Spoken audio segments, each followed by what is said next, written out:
Everybody, welcome to another episode of Life Talks. Today I have a friend of mine, Daniel Riley, which I met through the Cigar Room. If you guys haven't seen already, I did a podcast with Justin Copeland. Check that out. But Daniel, appreciate you coming on, man. It's good to see you. Yeah, Justin got the cigar room's been an amazing experience. So I'm glad we got to know each other and I got to get involved with him too. Yeah, 100%. I think maybe we could just start there. Maybe yeah, because I started in FOE, Fraternity of Excellence, with Zach Small, and that led me to Justin Copeland, and it made me really appreciate the environment for, men don't really have an outlet to talk about our feelings. It's when we're driven with toxic masculinity. Um, these statements that are kind of just so they don't provide any context.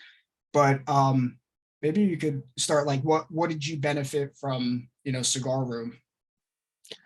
Well, like I tend to say now that I have a voice. When I first started with the cigar room, I didn't know what to say. I actually listened for the first couple of meetings, didn't say a word, just sat there and stared at the screen, which think was probably a little disconcerting for the rest of the guys in there, because there's this dude who doesn't say anything at all and he's just watching you. But once I did finally start talking, ironically, Zach Small was in the call and he was the one that pointed out to me, and when I did talk, I said I generally work under the assumption that nobody wants to hear what I have to say. And Zach was like, why? Like, what gave you that impression? If you have something to say, it's worth saying. So get it out there. Let's talk. So I will give him credit for that one. And Justin's been really helpful and very supportive over the months, because I started right about the beginning of this year, 2022. So it's been almost 10 months now, and I have a voice. I do my own videos now. I say what I want to say on social media, and I have my own outlook on things, all because these guys looked at the quiet dude, as another host on a live stream said, the stoic guy, and said, if you have something to say it. We want to hear it. Yeah, and that's what I keep telling everybody in the cigar room now. All the quiet guys who start to dip their toe in, one of the first guys to say, speak. We want to hear what you have to say. Yeah, for a while, I went through a phase when I was younger. I went through like a false extroverted phase, where it was kind of like I was just getting out of high school. I started hitting the gym, started getting attention, and it was like, oh, this is great. This is what it's all about. And then I got false attention, and then that shifted into deep introversion. And I just was like in this quiet place, and I'm like, God, it was so fake. And that was my journey, but I was stuck in that introverted. And then I would find myself in a similar situation. Maybe you could dive into it a little bit on your end. But for me, it was like, anytime people were arguing, I try to find like the piece that brings it together. So, and it was like, I started realizing there's so much nuance to like these simple things that people will say to each other. Like, one person thinks the world is black, the other person thinks the world is white. And I'm like, there's so much more context to that. And then I'm trying to figure out like the perfect thing to say, and then it became for me, not saying anything, because it's like, there's so much, insane, isn't it? Yeah. Yeah. So then I got to the point, I mean, now on the Twitter space, we can dive into that, where I just say stuff. I try to make it as honest as possible, as high as because I do believe that there is an objective truth that's like an umbrella that unites us all, like treat others as you would like to be treated, right? Absolutely.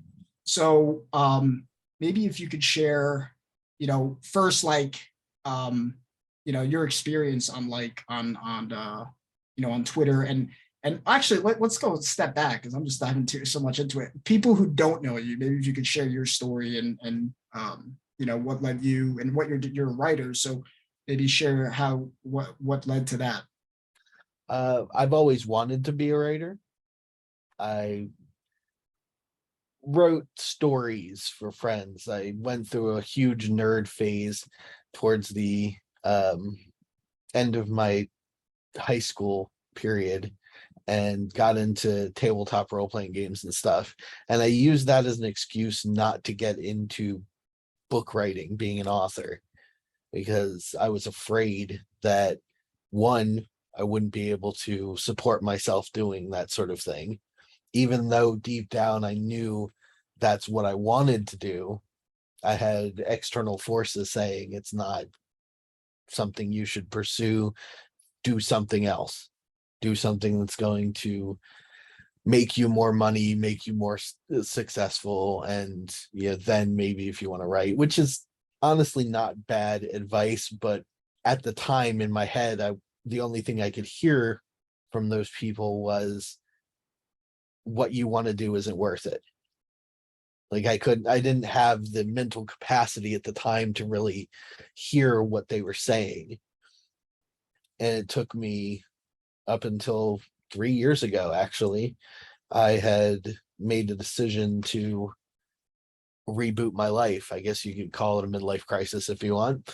But I had put all my money into making a move to another state where my now ex had gotten a really good job that she wanted to pursue. We got ourselves set up out there. I moved my daughter and I out that way, and I was like, I'm going to settle in. I've got all this money built up. I'm going to take a year and write my first novel because this is what I want to do. And I should have done it 20 years ago. I shouldn't have listened to that abstract voice, because what I should have heard was do this job but also write. But what I heard was do this job, you're never going to make it as an author. And that was in me. It was my own problem, my own issues in my own head. Everybody's got those little demons. That's for But sure. I spent a good portion of that year trying to figure out how to write a novel. And I did. A lot of things didn't work out. A lot of drama got in the way. I ended up moving back to Pennsylvania after the COVID lockdowns were lifted and the significant drain on my bank account because of it. But we moved back to Pennsylvania and got ourselves set up. And I had written that first novel. It's called The Wizard's Mistake. It's a little fantasy book about a slovenly, kind of unlikable fat kid who gets tricked into a heroic quest by a wizard who seems like he knows what he's doing. And I styled that whole book around the concept of people can change. Because as this kid who starts out being utterly unenjoyable and whiny and lazy goes on this quest, tricked by this wizard into believing that he's supposed to be this destined hero to save the world, he actually starts to show some good qualities, make some mistakes, learn from those mistakes, and grow into a better person through it. Most of the story is a comedy. It's fun and a bit silly and kind of childishly fantastical, but the undercurrent of the story is that people can change and grow, just like I did with choosing to write that book in the first place. And when I finished it, I was like, this was really hard. There's a lot more to it than people realize. There's a lot more to writing a full book than the average Joe might understand. And I see a lot of people who want to. I've learned how to do this first one. Now I'm almost finished my second one. I think maybe I'll start trying to help some folks, show them the things that I learned through trial and error, and maybe they'll avoid those same mistakes and get something out of it. And that's where my business was born from, Whimsyland Literary Coaching and Services. I do book editing and proofreading. I coach other authors, help them get over what they call writer's block, which is, I call it lack of preparation.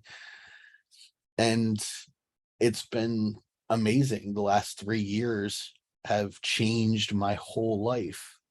And I'm 43, so 40 years, and then boom, it all changed from taking that step towards what I really knew I wanted to do, which I should have done 20 years ago.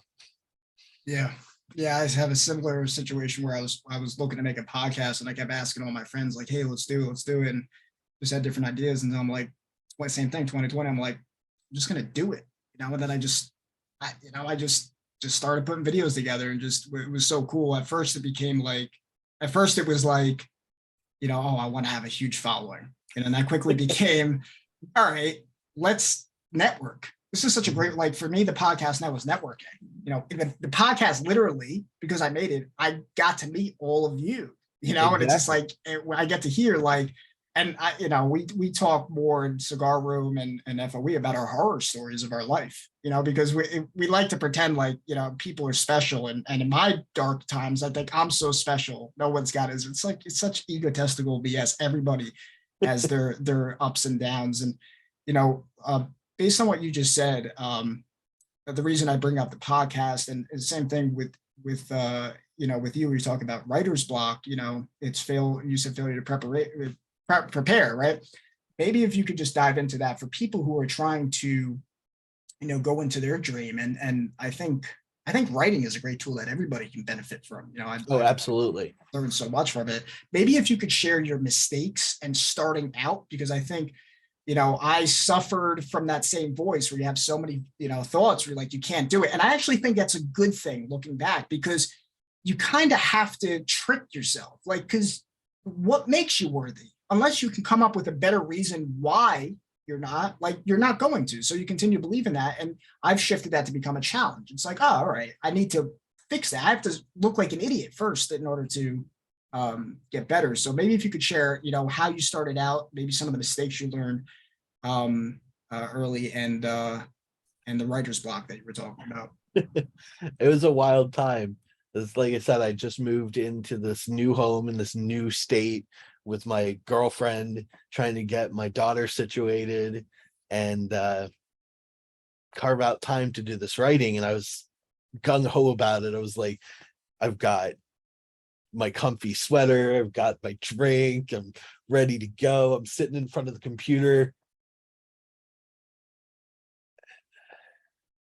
No idea out there. Yeah, like, where do I start? What do I do? And so I spent 45 minutes just sitting there, and then my mind would wander, and I'd be like,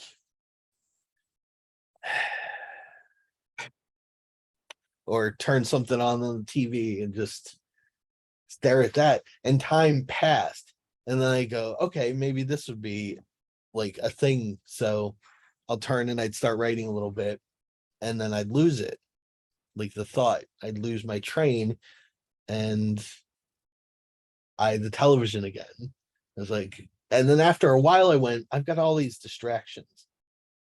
There's always something going on. My daughter needs to do something before or after school. I've got the phone, my friends blowing me up, got social media I'm dabbling into now.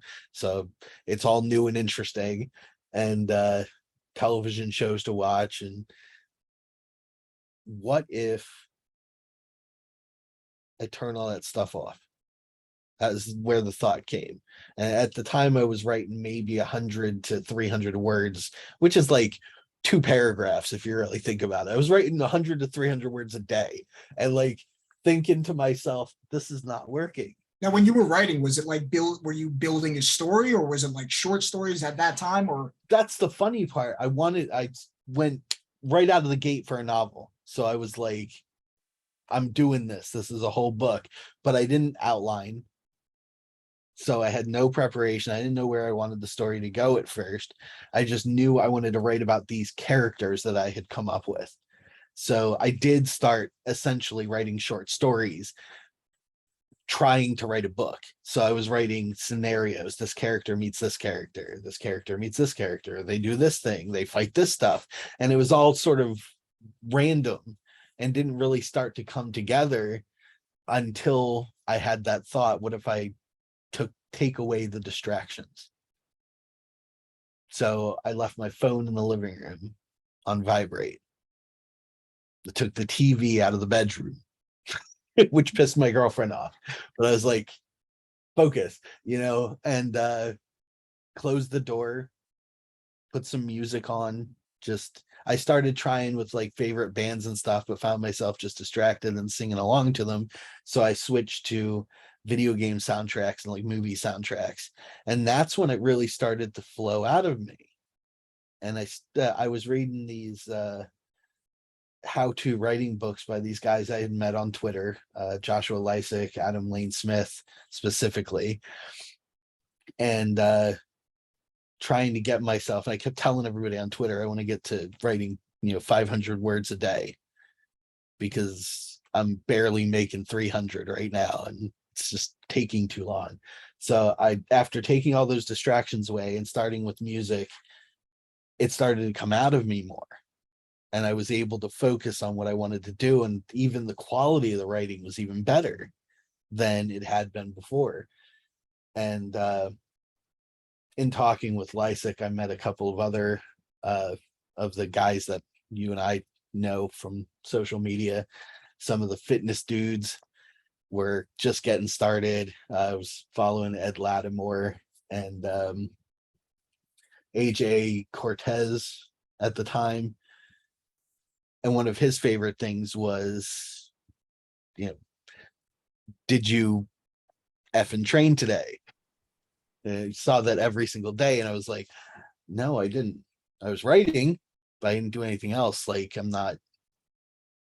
just sort of hanging around the house. So I amended my schedule and I went, all these distractions are now removed from the room so that I can focus on writing. I'm going to go for a walk first and listen to that instrumental music that seems to be working so well for me while I go for a walk around the neighborhood. And I went out and walked for a half hour, came back and Do you get ideas when you're out for the walk? Like, would you see, exactly. like, Yeah. My mind just wanders off. And even physically, like, would you see like maybe a car pass by or something happening out there, and that would be like spark an idea, or no? Or is it? It was was it less just visual. It was more based on the music. My mind would just wander. I'd be peripherally aware of where I was going, but my brain would just wander into these daydreams. And I put the characters that I'd been thinking about for my book into those daydreams and started to really see them as sort of people, like people that don't actually exist, but I tried to put such personality into them with these daydreams that they started to feel like real people to me, real beings. And that transferred very well onto the page for me when I came back and started to write. So that became what I call the mood machine, which is my trigger to get me started every time I want to sit down and write. And I still do it to this day. I get up in the morning. I have a short part-time job in the mornings where I help kids get settled at school. It's just fun and a little extra money. Then I get out, I work out, usually out at the park, and then I sit down at a park bench with my laptop. And nowadays I write like 2,500 to 3,000 words in a 2-hour sitting. wow? Yeah. It's crazy. 3 years later, and I went from I wish I could get to 500 words to boom, I'm writing half a chapter in a sitting. Yeah, I actually just wrote about it is like I did about, it was like a little over 2,000. I just did a Nice. yeah, it was a book called Scars to Stars. It was another guest that I had on, Dina Mitchell, and she was sharing her story about suicide. She lost a friend to suicide, and she ended up reaching out to a whole bunch of people, and they all shared their story. And she asked me actually after the podcast, she's like, would you be interested in writing? I'm like, let's just do it. And I was sitting there and it was supposed to be 3,000 words. And then I got to like 1,000. I'm like, wow, this is really interesting. Like, once that was the first time, because I had to meet a deadline and I was just forced to write. And I tell you, it's like, it's a whole nother world. Because you have all these thoughts and then you basically just put them down and then you rewind, and it makes you a better communicator. At least it's made me such a better communicator. And It's helping me. I have a tendency to ramble. yeah, big time. Yeah, same here. So you were getting 2,500 to 3,000 words. Like, and of course you said 2 hours. 2 hours, yeah. 2 hours. And where are you at now? So when was this where you started that? Like, at what point, let's go into at what point into your training did it start to like flow? So you started working out, and then how long after? Because I talk about that big time on my channel, because it used to be, it's not just aesthetics. It's so much more than aesthetics. It's so much more, because you get the blood flowing, you get better sleep. It's so integrated. At what point did it start really like accelerating? How long after you started that routine? I want to say a couple of weeks. That first day, it opened my eyes, and I sat down and I wrote for hours. Like, I really made serious progress, and my Google document actually started to look like a book finally. And I was trying to utilize the things that I was learning from those how-to books that I had picked up from Joshua Lysick and Adam Lane Smith. So I was writing the book while creating the outline, because I figured, why stop, just start doing them at the same time, which was probably not a great thing to do, but it worked. So I was writing the outline out and writing these things that were popping up into my head, and I started hitting 1K a day, like 1,000 words a day, which a couple of people were like, well, Stephen King says that if you write 1,000 words a day, you're good. And I'm like, okay, cool. Well, a new goal. I was thinking 500, let's do 1,000. So I started telling people that, and I actually adopted AJ's "Did you effing train today?" with my "consistency is key" post that I have a tendency to fall back on at least every week or so. 1K a day, 7,000 words in a week, Yeah. 28,000 words in a month. That's 1/3 of a 90,000 word novel, roughly. How much is that? Like, how many pages is that roughly? 300, roughly. Fuck. 300 word book, or a 300 page book, sorry. Okay. 90,000 words. It translates just about into a 300 page book at like 5x7 or 6x9. Now, what point was this in after 2020? Oh, this was I floundered for about 3 months, so I think I really hit my stride with that first novel after the 6-month mark.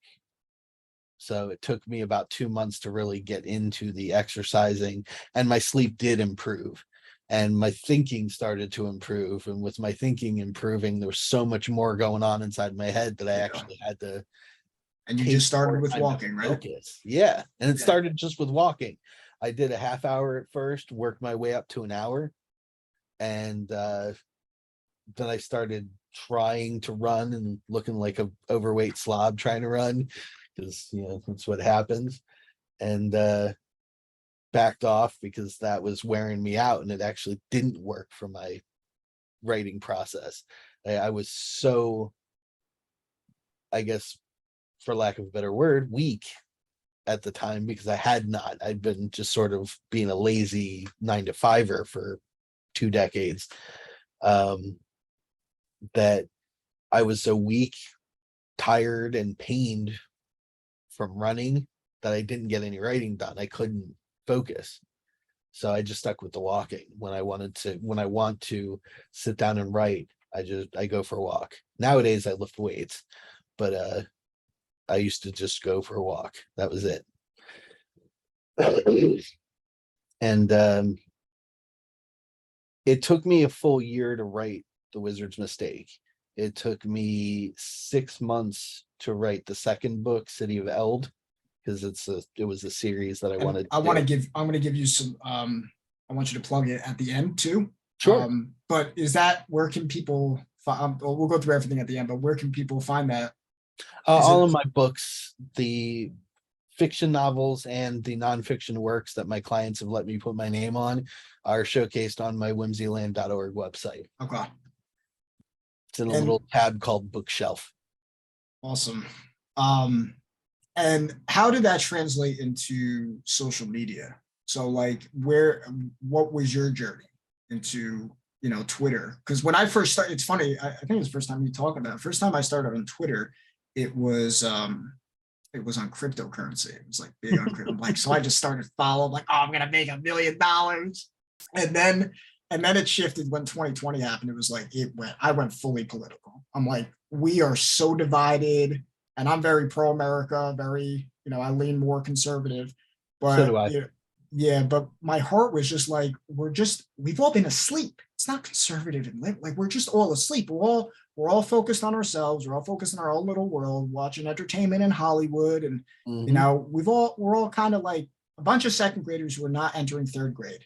And how can I, then I started, I stopped politics and I'm like humanity. And it's like, there's conservative values and there's liberal values of, and it's more about a common sense. So then it shifted. I really started filtering out, and it became, who makes sense? Like, who makes sense? I don't care about feelings. Feelings are important. I don't think people should be bullying, but they're not as important as reason and a common sense. And what was your journey into social media? For those first couple of years, I was, like I said, super quiet. I've always been kind of a stoic person. I had my extroverted phase, in early high school, and was kind of a wild person, bit of a nerd, bit of a druggie, bit of a party boy, kind of all over the place wherever the action was. And there were reasons for that were personal. I didn't have the greatest of upbringings. Most of my family life was as stable as it could be given the circumstances, but I didn't realize just how hard it was to keep that illusion up for my brothers and I until I was a full grown adult. And then it was kind of a slap in the face. Like, you were living this, like, I felt I was living this world that wasn't real because my mother forced that fantasy to make sure that I wasn't hurt. What do you mean? What do you mean? My dad was kind of nuts. We couldn't, nobody could get him to actually seek help, so we couldn't tell if there was anything like seriously chemically wrong with him, but he was very erratic. And I caught some of it only when I started to reach my late teens and really realized what was going on. But by then it was an immature understanding of what was going on. And my best explanation for it was, my dad's nuts, and sometimes he goes after people. Yeah. So if he turned his attention on my mother or my brothers, who were both younger than me, well, my youngest brother was really young when he was born. That's a whole different circumstance. But the middle one, if he went after the middle one, I had this feeling that I had to put myself in the way as the big brother. Big brother, yeah. Yeah. So my relationship with my father really took a dark turn in my late teens. And so I would find solace in everything that happened outside of the house. I try to be out as much as possible. And that's what I mean. I had my extroverted phase. Yeah. On the inside, everything was going on in my head. And I think a lot of the people that I hung around with thought that I had, some of my friends would say that they felt like I was thinking about things that they were afraid of. I don't know if that makes sense. Like, they were a little intimidated because I would get very quiet when we were all hanging out. I can relate a little bit. I mean, for me, I think about things like death, right? Like, why are we even living, right? Yeah, Because, exactly. And without getting to the point where it's like, I hate myself. It's not like that, but like, No. why are we even like, to me, that's like the second in parts why I make my next channel, Born Again Men, is because I think what's the quote? Man has two births. The first is when he's born, the second is when he realizes why. Right. Mhm. Like when you start asking those questions, it takes you to a dark place, It does. So, and I think a lot of people are afraid to go to that place because that makes them question the whole reality. I do that on a daily basis. It's like, I still where, do. Yeah. yeah, where's the fake part of me that needs to die? And it's a Mhm. process. So yeah, is that Yeah. what you mean? Or Yeah, that's pretty much what I mean. And I guess I had an expression because it yeah, all these they would thoughts you're say just sitting weird. there like, Yeah, they'd be all dancing around to music or pushing each other and being crazy people, and I'm just sitting there in the middle of their chaos, drinking or smoking and staring. And I guess I had a look on my face, and they're like, you were kind of scary sometimes when you get like that, because we weren't sure what you were gonna do because your vibe was totally not what was going yeah, on around you." And that was the introvert that I actually am. Just going to be with them was extroversion for the sake of self-preservation. I think mm, that I needed to be somewhere else to process, because being home, all I could think about was, when's the next time dad gonna explode mm, and what am I gonna have to do? So I was always kind of on edge there. Out in the world, I was just the quiet, relaxed guy that everybody seemed to want to be around, but was a little afraid of. And it was easier for me to think out there. And especially when you're had a couple of rounds and your mind really sort of unlocks and you start thinking the most bizarre stuff. So I leaned heavily into the drugs for a while. did you have resentment? Because I speak for myself. I mean, I had resentment for both my parents at two different points in my life. It was a little different for me. For me, it was like I was, you just mentioned the word weak, before, and I realized how weak I was, and in different aspects of my life.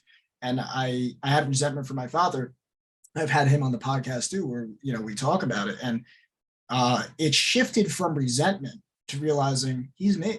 The craziest part of like growing up is like when you realize your parents are just, and this doesn't take away, abuse, right? I mean, it doesn't justify it, but on a certain level, it allowed me, and I'm not my situation.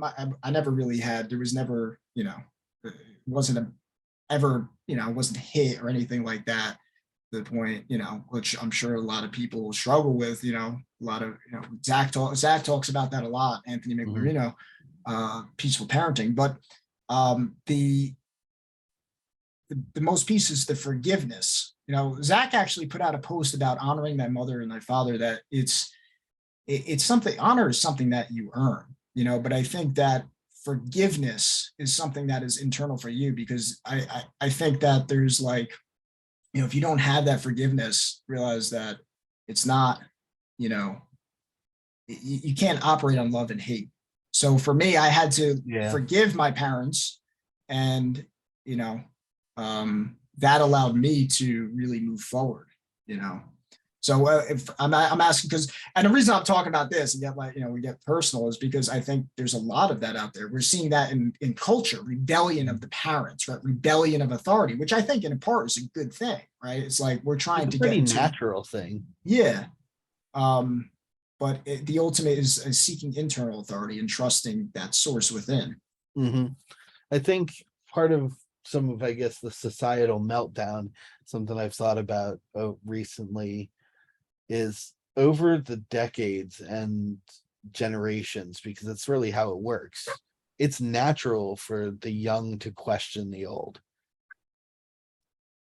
And if you think about it, we had generations of parents that seemed to have their shit together, for lack of a better term, and they came out of the war era and put their lives back together, and then they raised a generation of semi lazy folk that didn't have to struggle so hard, that went, well, why do I have to do it like you? I want to do it my way. And those in turn raised a generation of kids who, they were like, go do whatever the hell you want. And those kids were like, well, why should I? And they're like, just go. And they're like, okay. So they wandered off. And that's my generation, Generation X, the latchkey kids who just got left to their own devices for the most part. And um, each progressive generation since then has been questioning a generation of people who have less and less understanding of themselves. So it's no wonder we've gotten to a point where we have an upcoming generation that's like absolutely vapid. Yeah. It's interesting. I wanted to tie this into writing, right? Because in the same way, like I look at the conservative values, the structure of how you can be, how to grow, right? There's a value of, if there's a seed, there's soil and there's water, right? And then there's sunlight. That's how things work. Now, how you grow, like it, so there's that. And in the same way is the right, like, because I had another author on as well, and he was talking about like there's a framework with writing, right? Like the hero's journey or something like that, right? So I think we're losing that. It's like, I'm going to do it my way. It's like a personal, like, it's almost like any way works, which is not true. Like there's some sort of, like if I just sit on my ass and I don't do anything all day, it's like, yeah, I'm comfortable. I'm eating, I'm eating Cheetos, and like things are just not going to work that way, right? There has to be kind of that discipline and those values, but your way might be different. There's millions of different songs, but there's harmony, there's rhythm, Right. there's something that, puts them together. So framework is the right word. Yeah. So it's diving all back about framework. What do you use as far as, is there like a frame that, do you reflect on like hero's journey, like when you're writing, or? It depends on the story, but I rely heavily on frameworking. I was talking about this with the guys on the live stream on Friday. Recently, there's a gentleman who's a YouTuber named Eric July put out a comic book called Isom for his new comic book company, Ripiverse. And he was talking on one of his shows. He said, before I even started writing the story for this comic book series, I have what I call my Bible. It's all my notes and details, but all the things that make up this world that the character lives in. That's how I operate. It's a full framework. You create just like with a person, like I raised my daughter, you start with a framework of how you want people to be, how do you want your children to grow up? So you start with reading stories and talking about those stories and imparting your wisdom and the lessons that you've learned, the mistakes you've made, the things that have worked for you. And then eventually they reach that point where they're going to rebel and they start going, okay, well, I want to do it my way. And then one of my favorite things that my daughter and I have all the time is, Dad, you were right. Yeah. I always just say, I know, let's talk about it. We sit down to have dinner and talk. But with people, with writing, with music, there's a score. When you're writing music, there's a sheet, there's a whole template that you fill the notes in. And if the notes don't fit, don't move in the correct placement, the sound doesn't work. There's no harmony. With a story, if you just wrote whatever random thought pumped into your head, like brain dumped all over the page and then hit publish, nobody would buy it because it doesn't make any sense. So there's always an underlying framework involved. That's why I said I love that word. As far as writing in general goes, the most therapeutic thing you can do, and even psychotherapists, psychiatrists, and psychologists all agree, the most therapeutic thing you can do for yourself is keep a journal. Yeah. Sit down and write your thoughts. Let them out of your head, because the stuff stays in your head, but it doesn't become real until you let it out. Yeah, Jerry at a grit, he talks about that as well. The what is true? What is the false belief systems that I'm holding on to? What is true? And what is not true that I want to be true? Yeah. So really, it's like fork in the light socket. If you're a child and you have a fork and there's a light socket, there's a thought that comes into your head, what if I put the fork in the light socket? And the child's brain goes, all sorts of different things could happen. Nothing could happen. I could develop electrical superpowers. It's a world of possibility, but it doesn't become real until it comes out of your head and you Yeah. stick that fork in a light socket and go, that hurt. I'm not going to do that again. Yeah. So people have all these thoughts and they brain dump all over the internet with social media now. All these crazy thoughts that are in their head that are unproven. And Yeah, let's talk about that because I wanted to dive into that. it Hate gets speech and free speech. nuts. What are your thoughts? Well, one, hate speech doesn't exist. It's not a thing. Words are words. They express emotion. They express intention from the person that is speaking them. So words can't hurt you. What's behind those words can. I think that's where people get messed up. If I sat down across from somebody and just started making fun of them, insulting the way they look, insulting the way that they dress, they would be offended because my tone of voice is insulting. But the words I'm using are not hurting them. It's the intention behind it that is. And that's where I think this concept of hate speech falls on its face. Is speech can't hurt you. The intent behind it can. The unfortunate other side of that is that a lot of people who use the term hate speech perceive assault when it's not there. Yeah. They think they're being attacked. And that's in them. It's got nothing to do with me. Unless Yeah. I'm actively trying to hurt them. And at which point, I don't know why I would, but if I'm actively trying to hurt them, I know what I'm doing. So, but if you're just saying no, if someone runs up to you and yells, the sky is green, and you're like, no, it's not, that's not hate speech and that's not hurting them. Yeah. Bad ideas die in the light. Mm-hmm. Absolutely. And Yeah. free speech, I operate with everything under the assumption of just because you can doesn't mean you should. Yeah. So free speech is wonderful. I love the ability to say what I want to say, what I need to say, to communicate my ideas in an open forum that isn't going to get me shot normally. Yeah. In some cities it seems to be more and more likely, unfortunately. But I guess the better version would be not imprisoned. Yeah. Being able to say what I want without being thrown in jail is a glorious thing. But the gray area there is just because I can doesn't mean I should. And there's a time and a place for everything. We talked in the cigar room, and I know you're really fond of the forum concept, so I figured I'd bring it up. I'm Yeah. not going to be as crude as I was on the cigar room, but if you go into a meeting at your job, the people sitting there expecting you to talk about your job, what you've done, what needs to be done, what's working, what isn't working, so that we can all come to a consensus to complete the tasks at hand. That's what you're there for. It's not a place for you to talk about what you've made for dinner and what things you're collecting. And there's a certain social habit for people at a workplace to just like talk about their lives and everything.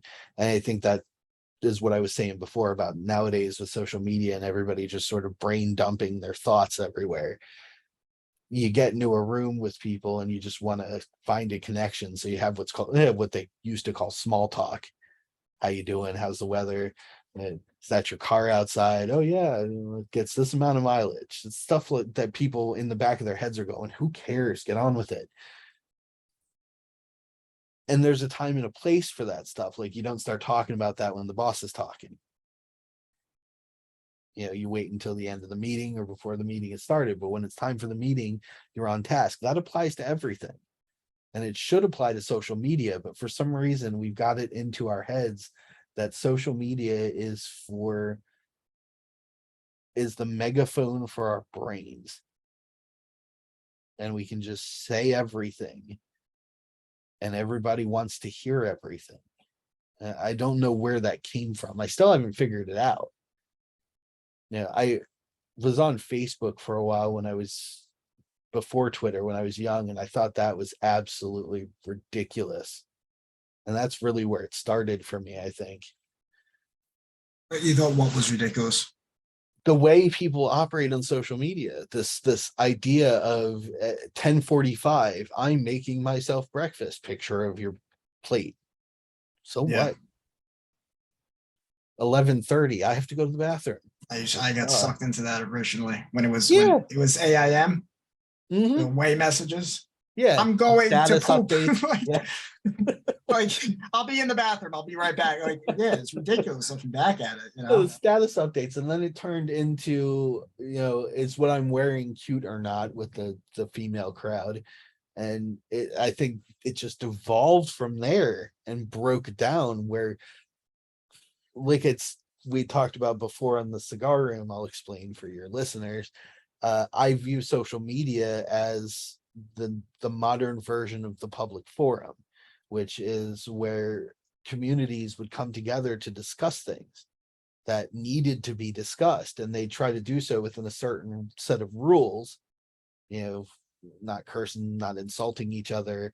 No idea is a bad idea until it's proven to be bad. And that's the basis of philosophy. That's so where, essentially the Socratic method. yeah, It's the that's beautiful where all those part. things came from. All these people coming together and sitting down with each other and having a conversation where they made sense of things.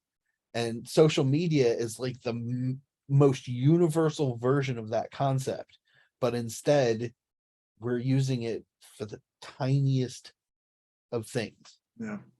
And I do try to engage sometimes to have intellectual discussions.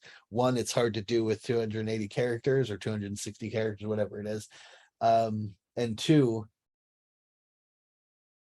it's like trying to have a conversation with a room full of cats. They're just all over the place and they're all yelling at once. And none of it matters.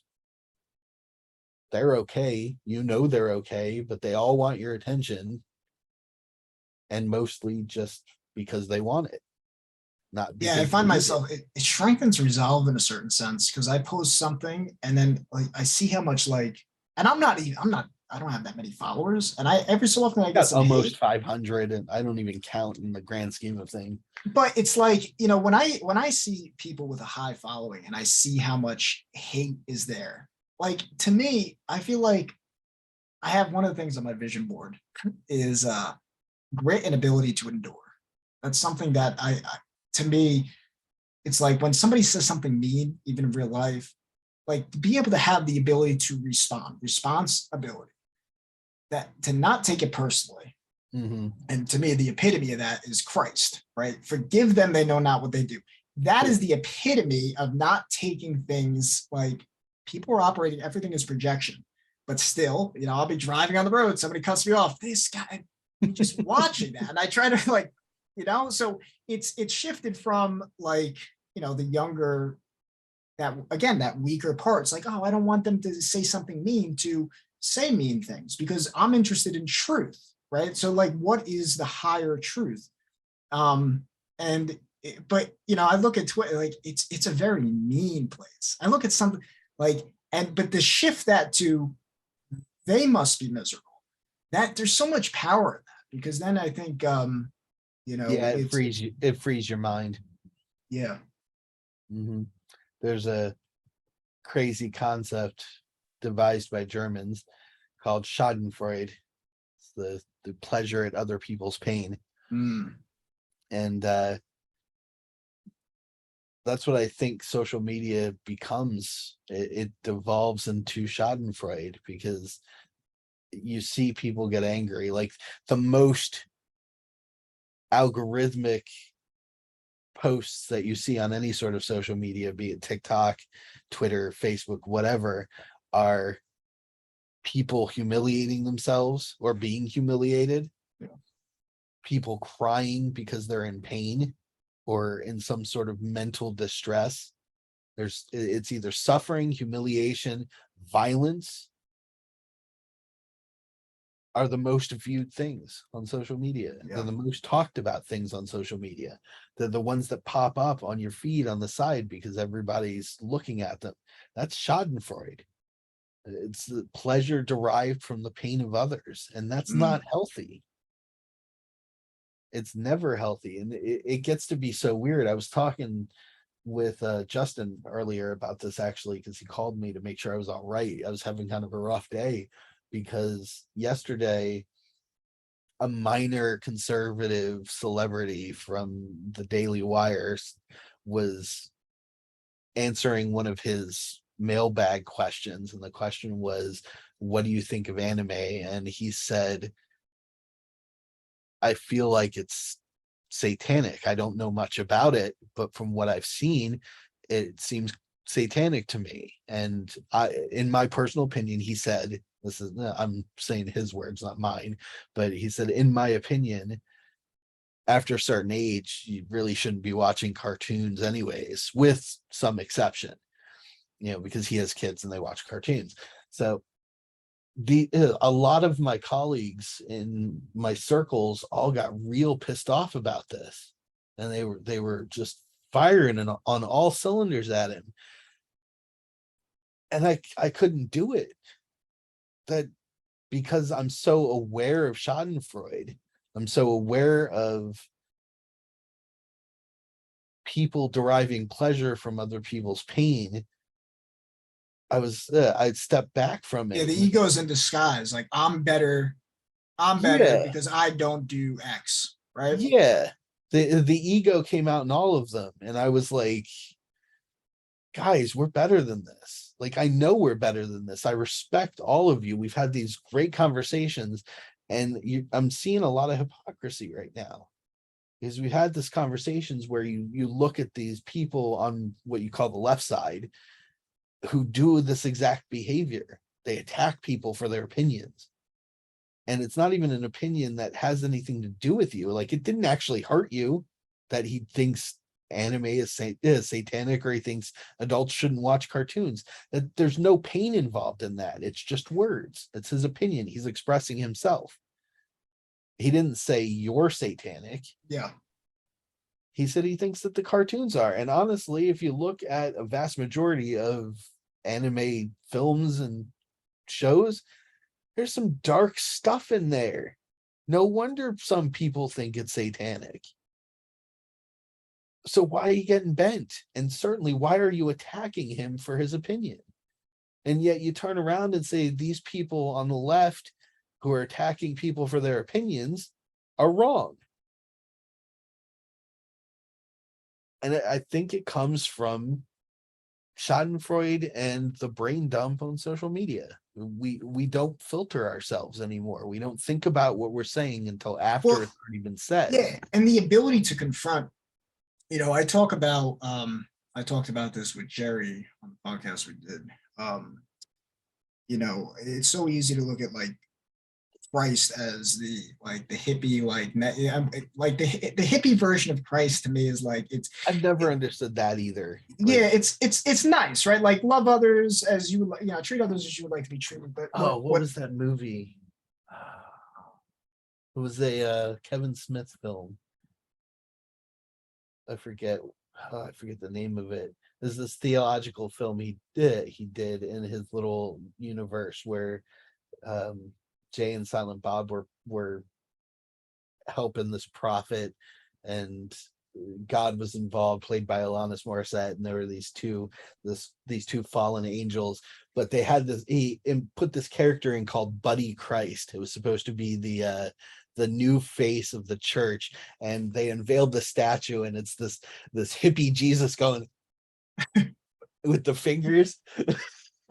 Whenever anybody talks like that about Jesus, that's all I can think is the Buddy Christ statue. I think of that like from Family Guy too. They had the way they portrayed him.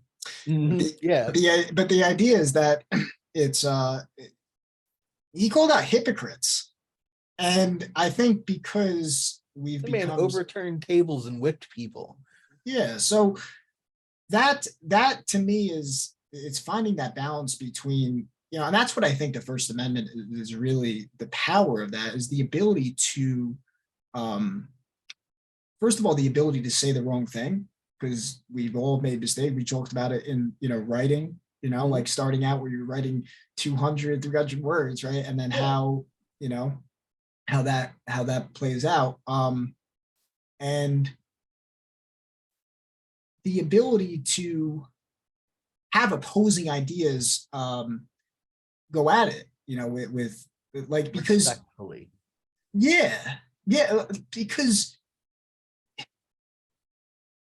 you know, you think about like the idea, like the fact that we are, you can see the hypocrisy, but I think people are afraid of. Like I saw, like for example, with and not to go into politics, but like with Trump, like for me, I'm not like that word is like that's a dangerous word, but the the idea that like people would say, you know, peace, love. What do you think about Trump? Oh, I think this, like, and they say the most like I look at it like this: take Trump out of it. Like, if people like I have like there's a part of me that like if people are in the arena, right, in the forum, and how many people are attacking them, right? Mhm. Like anytime there's any public celebrity and there's just so much like and it's so I they say what was it weak small minds talk about people, uh big minds talk about events, superior minds talk about ideas. Eleanor Yeah. Roosevelt, something along those Yep. lines. And I just, it to me, it's like there's a part of me. It's like if that was me, I put myself in that person's position. It's like the part of me is like, let the cards play out. Like you don't know enough, but people will instantly go into that. Yeah. And Armchair quarterback.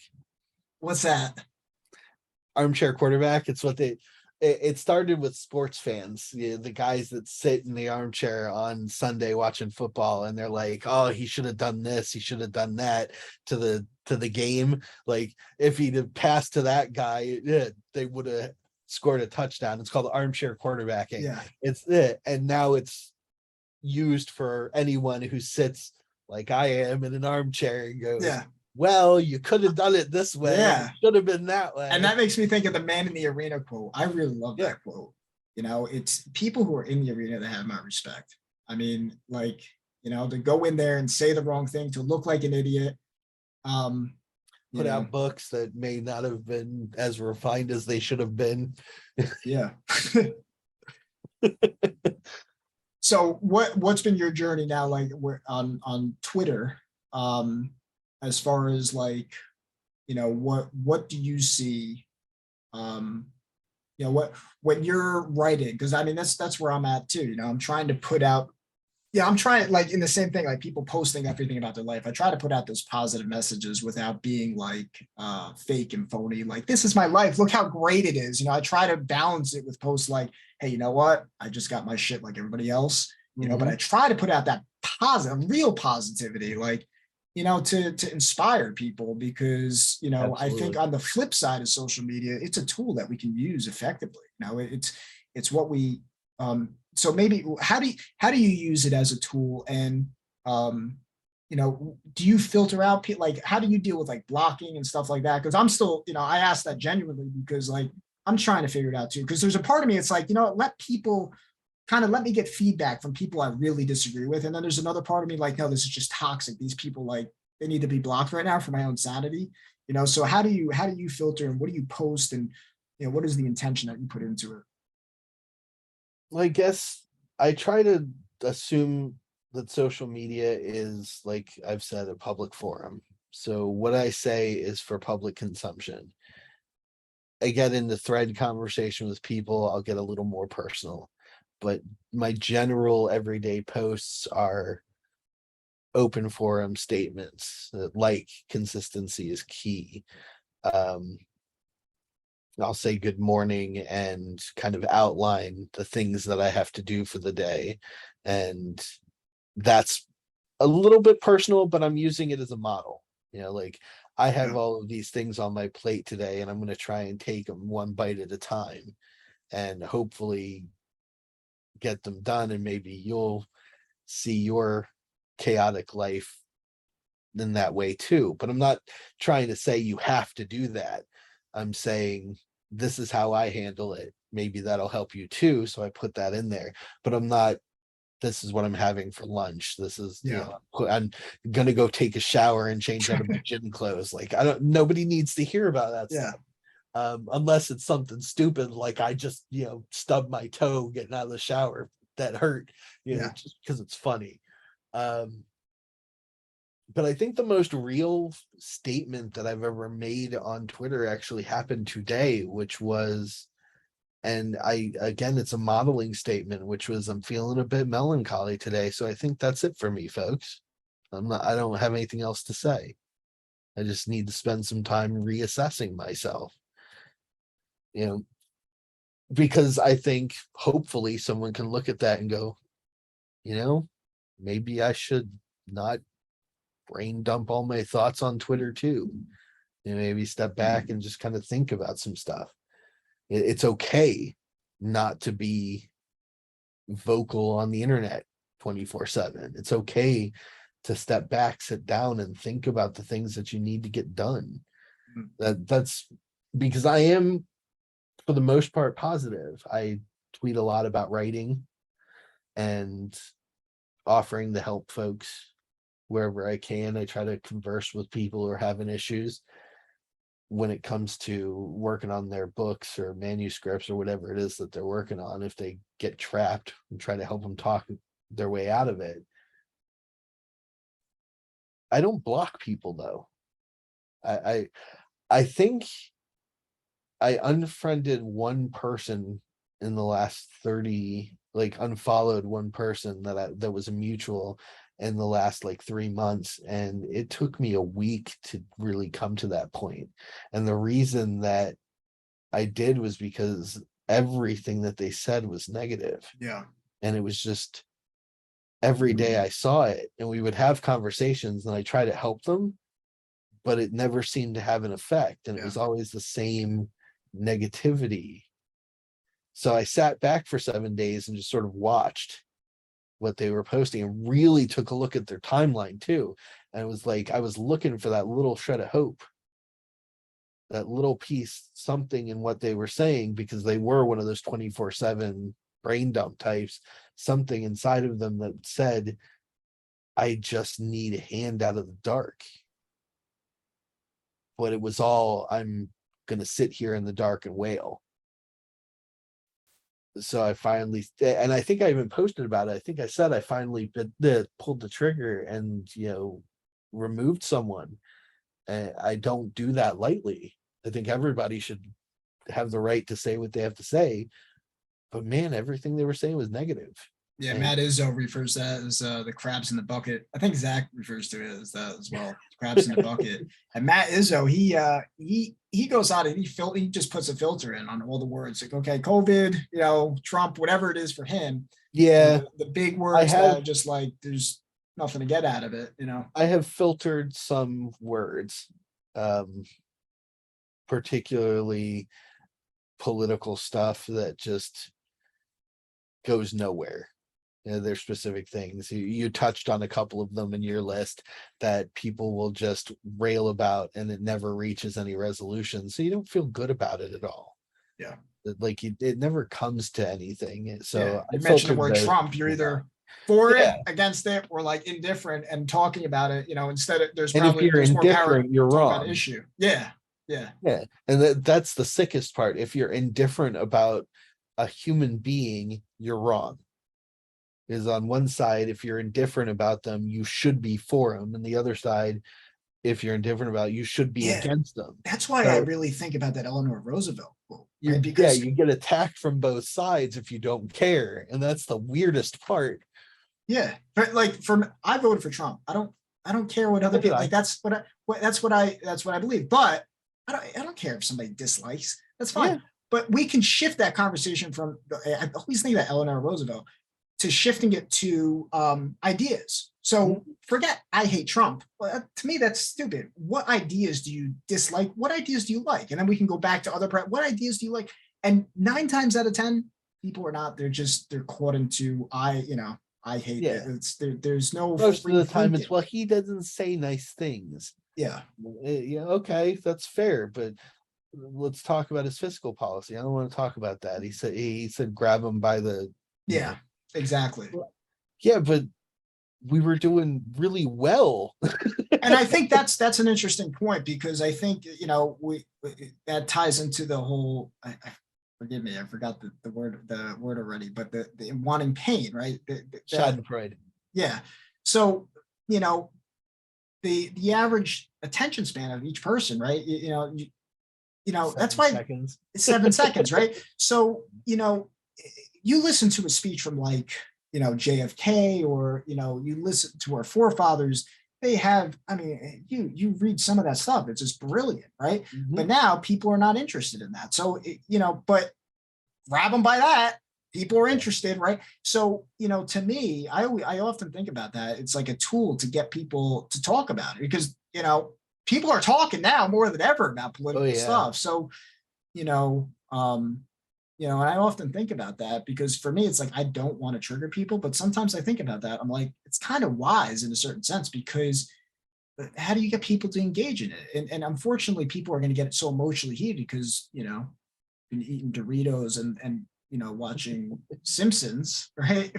So that's our culture. That's what, you Mm. know, I often think about that. So, like, is that, what do you think about that? Like, the triggering people, but not, to get people to talk, like, because I like to think about, like, how, you know, it's like a marketing ploy, but there's a part of me that's like, you know what, maybe that's, stay away from that, just stick to truth. But, you know, um, I don't know. I don't know if Hey, that's, you a fan of war movies at all? yeah, I like 300 and Gladiator. Okay. Do you ever watch any of the older stuff like Full Metal Jacket, shit like that?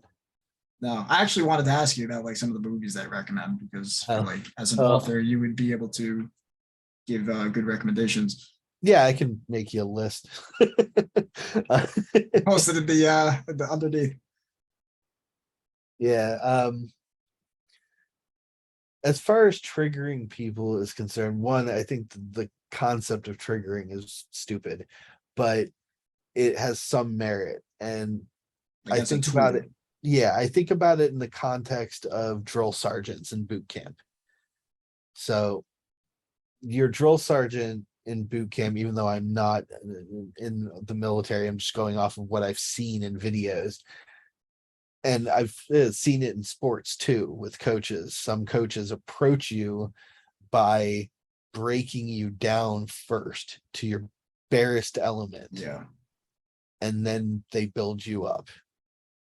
And we don't have that very much anymore because everybody's afraid of what's called triggering now.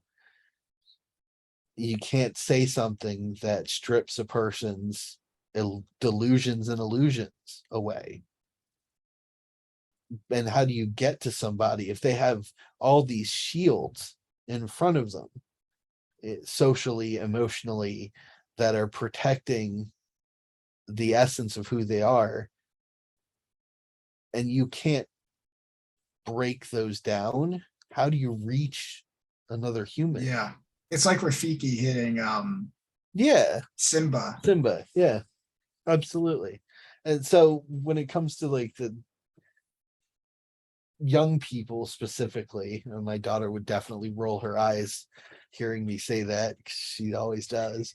The young people specifically, that they you don't trigger me, like this is triggering me, stop talking about it. It's almost like a defense mechanism that a good person that really cared about them would hear as, you know, push, because I need to hear this. But most people are so afraid to now that they stop, and then they never get to the essence of whatever it is that they're talking about. Yeah, that's kind of where, yeah, all I've got on that one. It's a tough subject because on the one hand, no, you don't want to hurt people. Yeah. But You yeah, really, to me, it's like, Christ, he triggered people, right? yeah, So, yeah, um, I but mean, not, he didn't go around triggering people, right? Like, hey, no, let's just start shit with everybody. But like, yeah, I think there's so much wisdom in being able to know that, I guess I already know the answer within. I just kind of, because I think that truth is internal, it's within us, mhm. but yeah, Yeah, I you know often what's think right or about that, wrong deep down. Yeah. you know, because like I think about that Rafiki. That scene is just so good where he's just like, he hits him. He's like, ah, why'd you, he's teaching that lesson, right? Because Mhm. using that as a tool. Yeah, Um, Simba's thing was he was using the past as an excuse to not grow up. yeah, So Rafiki whacked him on the head and he said, "What'd you do that for?" He said, "What does it matter? It's in the past. yeah, Get over it. yeah. And he teaches. Now is the present, and you look towards the future." Did you ever see Peaceful Warrior? No, I don't think so. Really good movie. Oh, I'll have There's to a check that scene in out. that. Yeah, I'll tell you. I'll tell you. I don't want to ruin it, but there's a scene in that where he basically there's a mentor and there's just so much wisdom and he knows like how to what he needs in that moment. Like and the progression is it's a really good movie. Yeah, I'm a big fan of what are called wuxia films, basically old Chinese martial arts movies. Yeah, And yeah, there's always that point where the hero character meets the mentor character and goes through the training montage, and the training montages are brutal and bizarre, and the yeah, character's like, "Oh god, I'm dying," and then the master's like, "Shut up, keep jumping," yeah, whacking him with a stick. And that's what it is. You yeah, trigger someone, you strip away their defenses to get to the essence of them, and then you build them back yeah, up even stronger than they were before. But if we can't pull those defenses away, we can't help each other. yeah, yeah. That's I might have mentioned this in Cigar Room, but that's what Alan Watts had said it beautifully. It's like a good surgeon removes the cancer, right? But leaves you there, leaves you intact, Yeah. right? Just another example, same thing we're talking about. Um,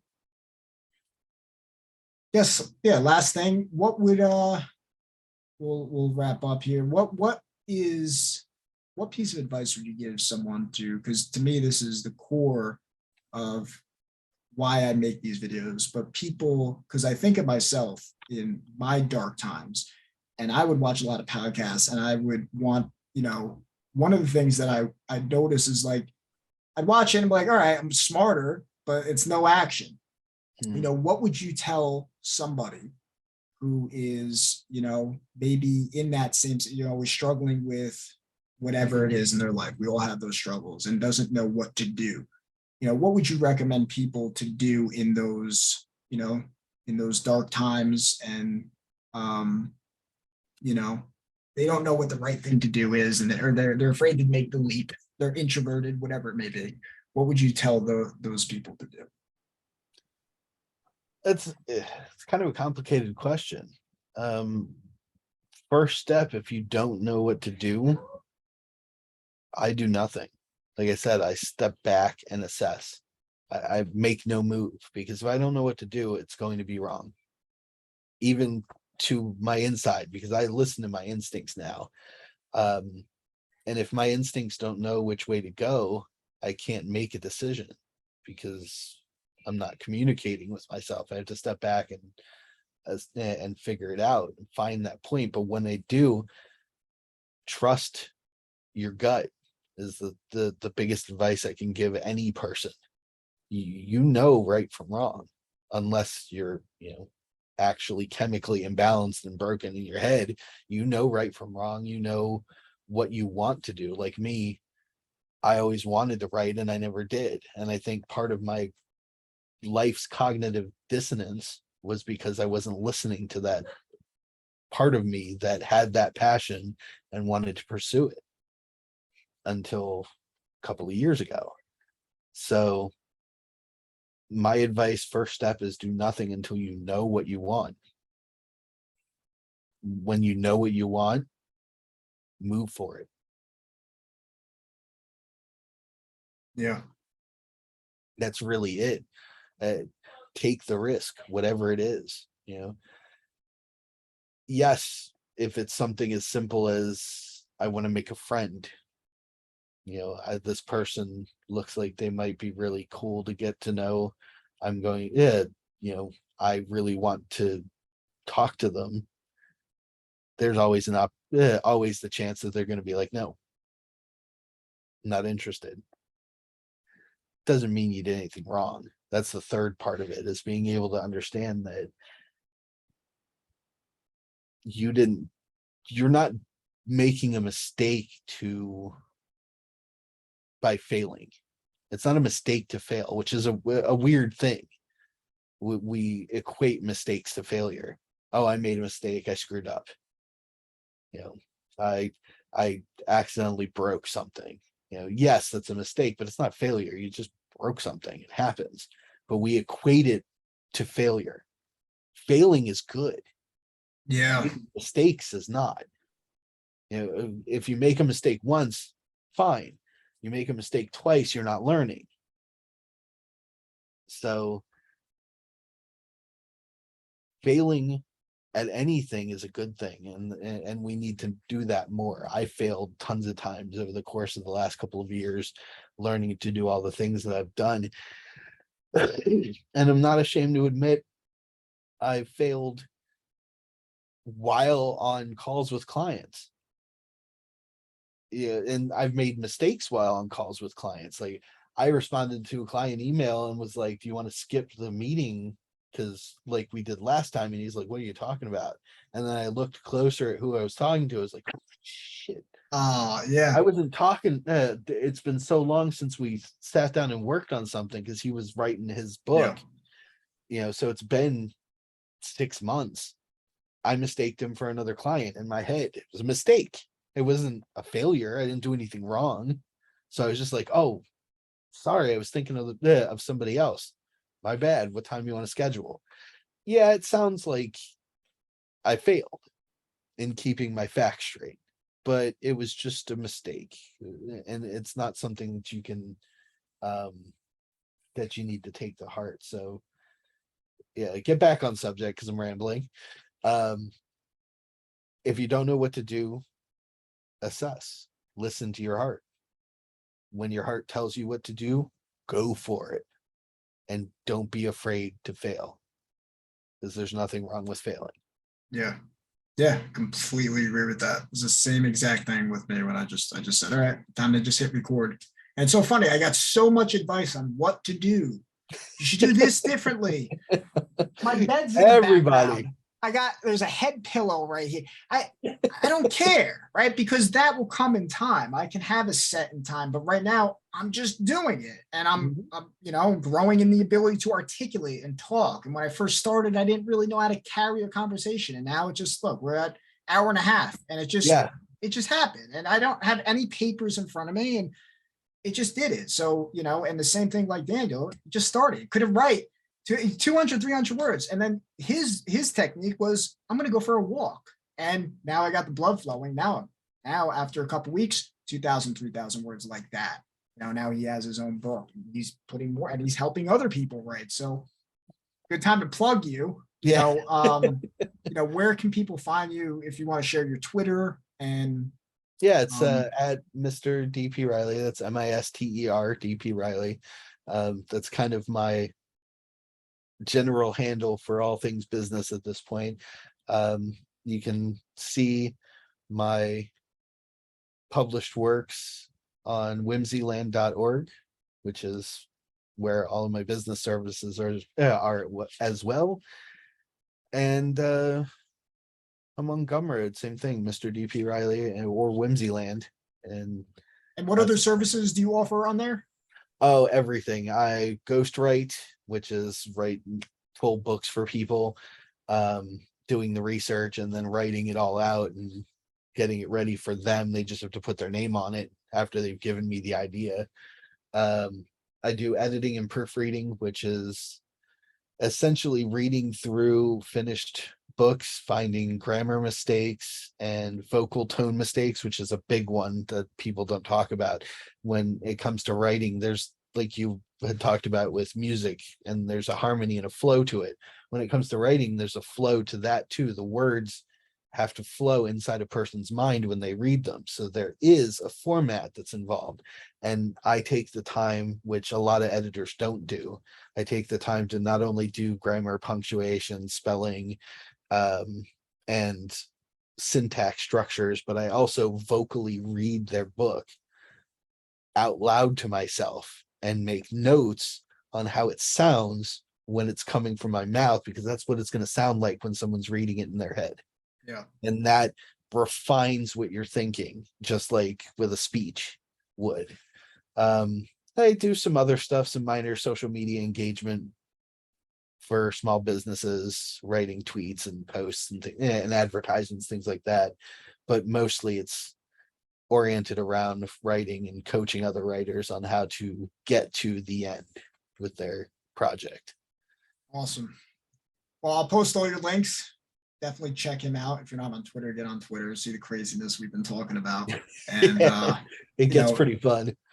And definitely check him out. Even if, like, I'm telling you, just like send him a DM, just starting writing, because even if you're not a writer, I think writing, even just journaling, like you were speaking about, it is so, everybody will learn so much about themselves, and it helps in so many ways that you don't even think about.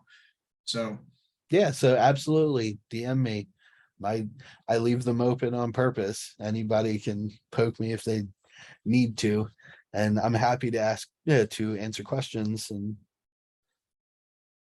bounce off of easily. One last thing, since we're both cigar room guys, if you're a guy who's introverted like Michael and I are, who may not know what they're looking for, or just wants to find somebody to have conversations with, the cigar room is on every Wednesday. And you'll find me, you'll find Michael, and Justin, who leads it, is a great guy, willing to listen and talk with anybody. So you'd be welcome. Come join us. yeah, 100%. I mean, it's as the saying goes, iron sharpens iron. So, I think as a man, we have two responsibilities. And one is that we have to shoulder our responsibility. We have to shoulder responsibility for the people in our life. But number two is, on those weak times, it's important to have people that you can confide in, Absolutely. Because we all have our shit. And to be able to have that with people who will not judge you, but also light a fire under your ass, and get you to take action. To me, that's the embodiment of real love, and you need both of those things. And that's in the cigar room. It's also an FOE. So, 100%. and I have all those guests on, so you can check them out. You can find them. Their stuff is posted. Daniel, I appreciate you coming on, brother. It's good to be here. Thank you.